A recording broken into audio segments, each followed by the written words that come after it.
সম্প্রতি সামাজিক যোগাযোগ মাধ্যমে রাজধানী মিরপুরের শহীদ বুদ্ধিজীবী স্মৃতিসৌধ ভাঙ্গার কিছু ছবি ও ভিডিও ছড়িয়ে পড়েছে। ভিডিওতে দেখা যায় স্মৃতিসৌধের কয়েকটি অংশের ইট খুলে ফেলা হয়েছে, স্তম্ভের ওপর ছড়িয়ে রয়েছে ভাঙ্গা অংশ, কিছু অংশের প্লাস্টারও খসে পড়েছে। এমন ভিডিও দেখে সবাই ভাবছে ভেঙে ফেলা হচ্ছে শহীদ বুদ্ধিজীবী স্মৃতিসৌধটি। কর্তৃপক্ষ জানিয়েছে বুদ্ধিজীবী স্মৃতিসৌধ ভাঙ্গা হচ্ছে না, এখানে চলছে সংস্কার কার্যক্রম। নতুন করে কিছুই হবে না, যা দেখতেছেন আপনি সেম জিনিসটাই দেখবেন, যাতে এখানে পানি না বাদে দুই পাশে ড্রেন হবে। আর এইটার ইটগুলা বারবার প্রতি বছর রং করা হবে না, নতুন ইট লাগানো হবে, ন্যাচারাল দেখবেন সব। তবে স্মৃতিসৌধের মূল সৌন্দর্য ও ঐতিহ্যের সঙ্গে সঙ্গতি না রেখে কিছু পরিবর্তন আনা হয়েছে, যা অনেকের কাছে অযৌক্তিক মনে হয়েছে।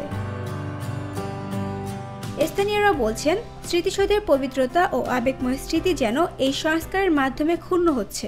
মিনার ভাঙছে, এটা এত বছর ধরে এরকম সবাই দেখে আসছে, এখন ভাঙছে, এখন মানুষের মন খারাপ হতে পারে বা দেখতে অন্যরকম ওয়ার্ড লাগতে পারে।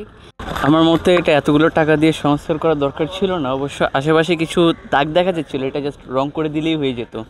আর এইটা দেখেই মনে হইতেছে অনেক শক্ত ছিল, কারণ তাদের ভাঙার স্টাইল দেখে বা করে দেখে এতগুলো টাকা দিয়ে এটা সংস্কার করা আমার মতে ঠিক হয়নি। বা ওই ইট হচ্ছে যে ইট ভাঙতেছে ওইটি ভালো ছিল, এটি খুব সুন্দর ছিল। এটা যেহেতু ভাঙতেছে কোনো লাভ হইতেছে না, এটা ভাঙিয়া এটা উদল বদল করতেছে খালি ওই টাকার জন্য। পারফেক্ট তারা মুনাফা হইব টাকা, এই ব্যবসায়ীটাই আর লাভ ভাঙিয়া কোনো লাভ হইতো না। আগেরটাই ভালো ছিল, এখন তো করতেছে ওই যে খালি টাকার লাগিয়ে। দেশের অনেক অনেক মনে করেন যে এমন প্রেক্ষাপট বা এমন জায়গা আছে যেগুলোতে দেখার মতো কোনো লোক নাই, ঠিক আছে। সমন্বয়কদের জায়গায় সমন্বয়করা পড়ে আছে, বিভিন্ন দলের জায়গায় বিভিন্ন দল পড়ে আছে, কিন্তু ওই সমস্ত ক্ষেত্রে নজর দেওয়ার মতো আজ পর্যন্ত বাংলাদেশে কোনো নেতা তৈরি হয় নাই।